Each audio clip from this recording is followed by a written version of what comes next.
Hello friends. In 1998, an American man bought an island for $8 million.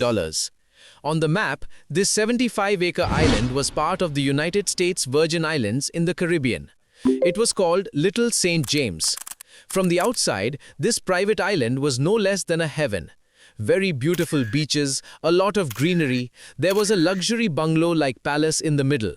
Luxury guest villas were all around. 2 big swimming pools, a gym, and a helipad were also there. But in this very heaven, a very dark truth was hidden.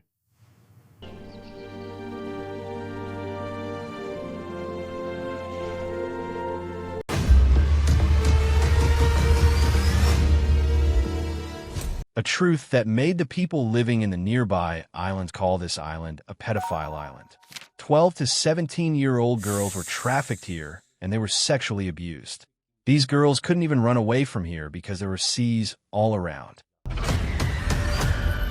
Once a 15-year-old girl tried to swim away, but he was caught and his passport was snatched. The most surprising thing is who used to come to this island.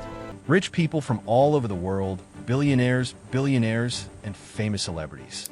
Many big names are included in this list. The British Prince Andrew, scientist Stephen Hawking, comedian Chris Tucker. I don't know how many politicians and billionaires came to this island. Parties were organized here for them. But the question is, who was the owner of this island? The answer to this is a name. Jeffrey Epstein. Epstein used to teach maths to kids in Brooklyn. He was a school teacher. But fate played such a game that in his career, he suddenly became the financial advisor of billionaires. By accumulating a wealth of around $60 crore, he became a multimillionaire. Among his friends, Bill Clinton and Donald Trump, and the former Israeli Prime Minister, Ehud Barak, were among them. Any comments on the alleged allegation of your connection with Jeffrey Epstein? In today's video, let's find out the truth behind America's biggest scandal. The whole story of Epstein files.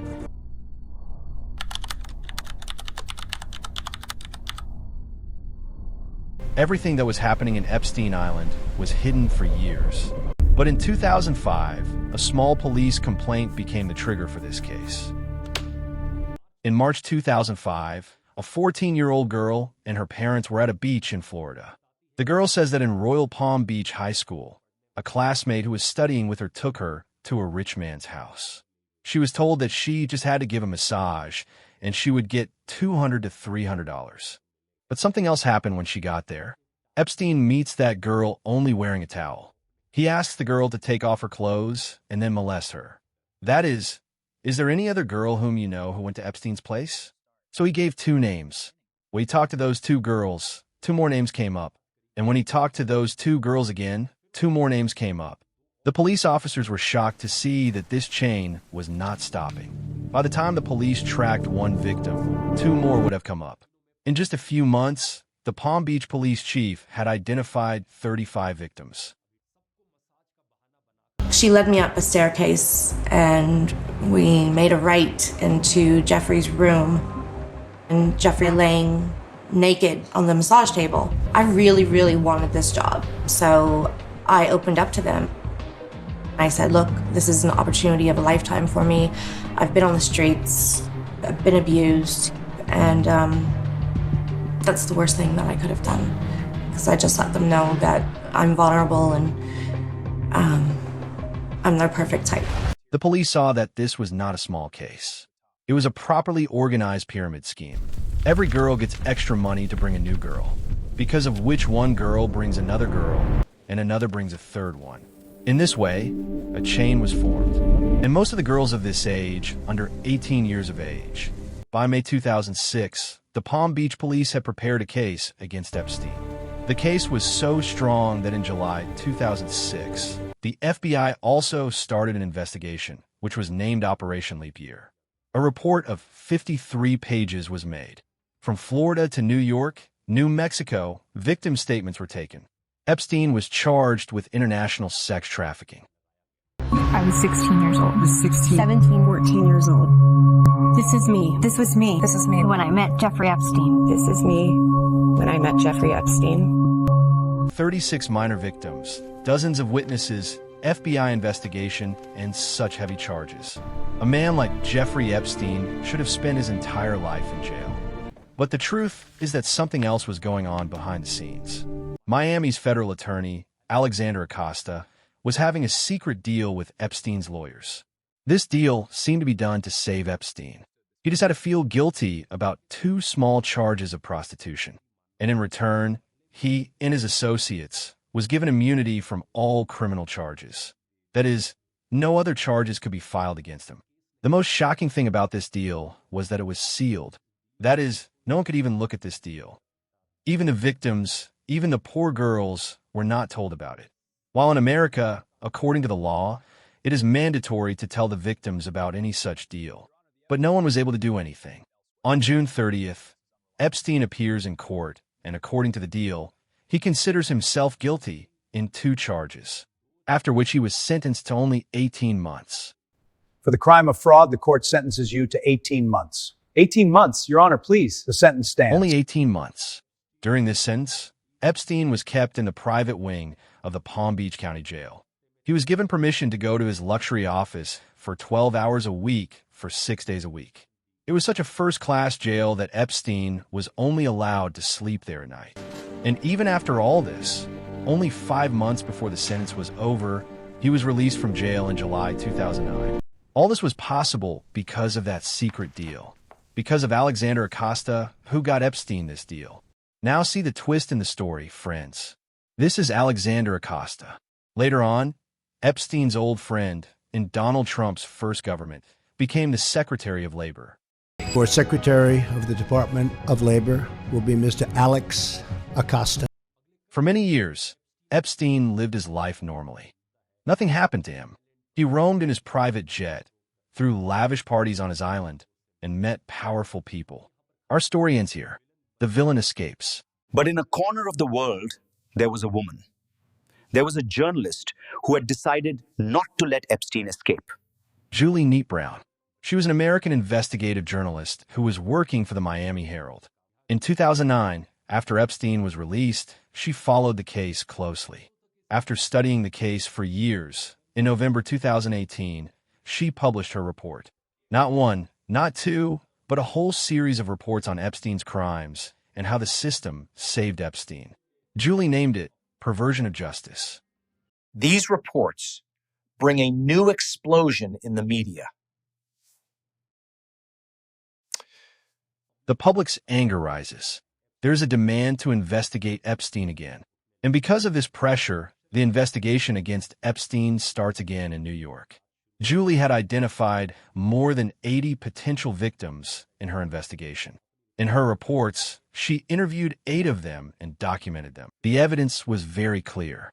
That's why in July 2019, Epstein is arrested again. This time, the charges were far more serious.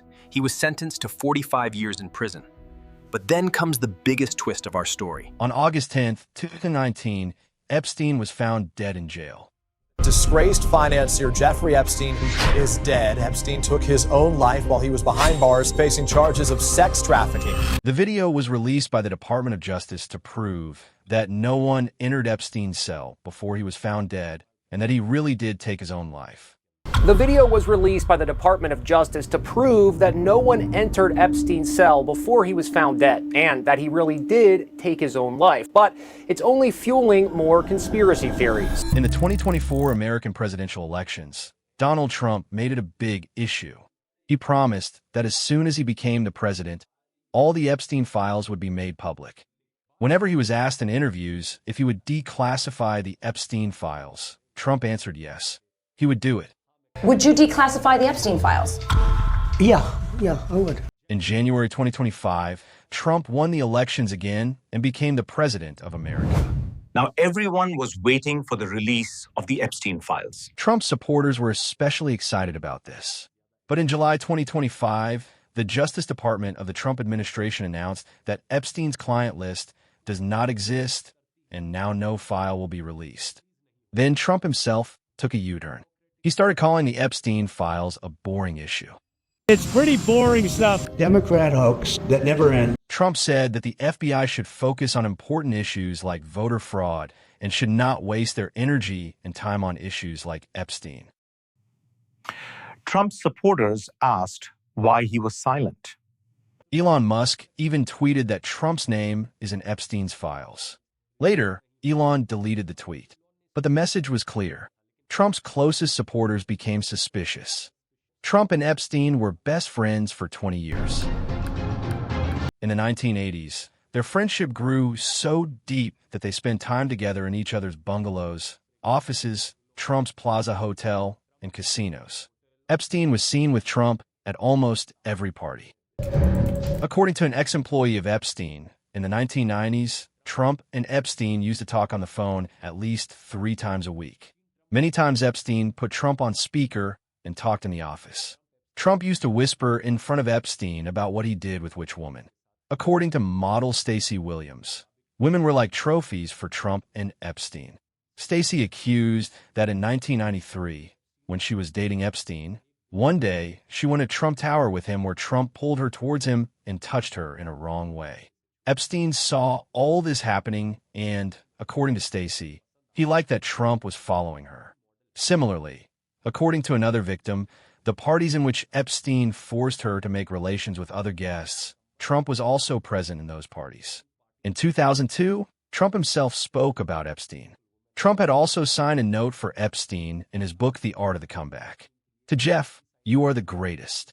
Because of this friendship, some conspiracy theories started. People began to claim that Donald Trump might also be mentioned in Jeffrey Epstein's files. That is why, according to these theories, he does not want all the files to be made public.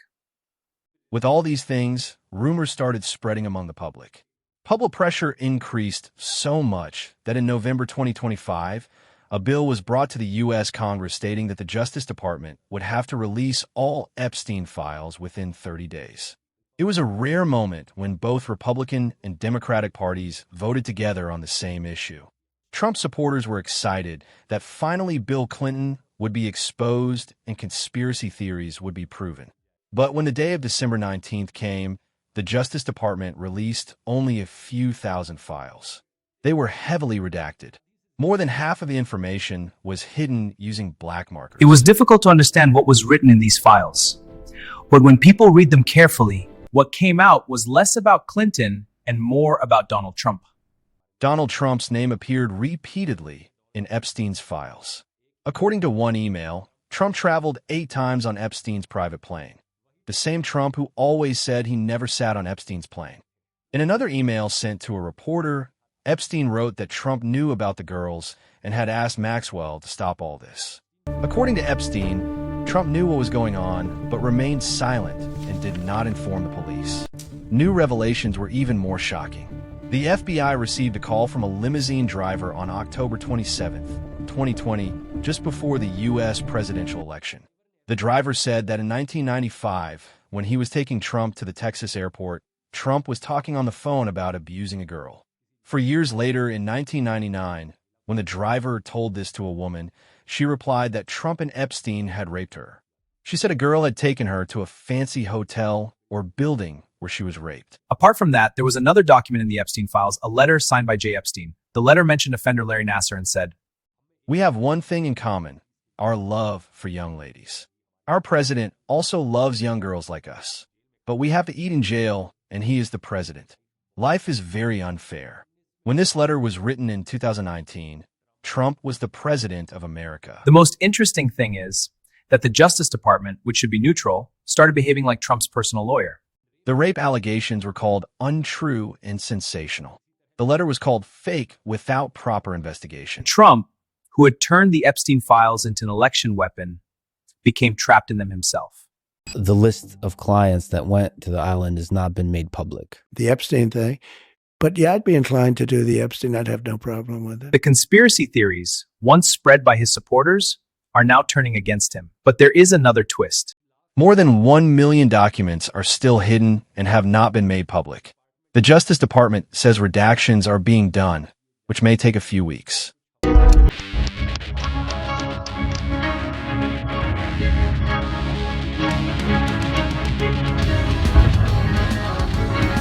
In many places, the redaction was done poorly and can be reversed using simple tools like Photoshop.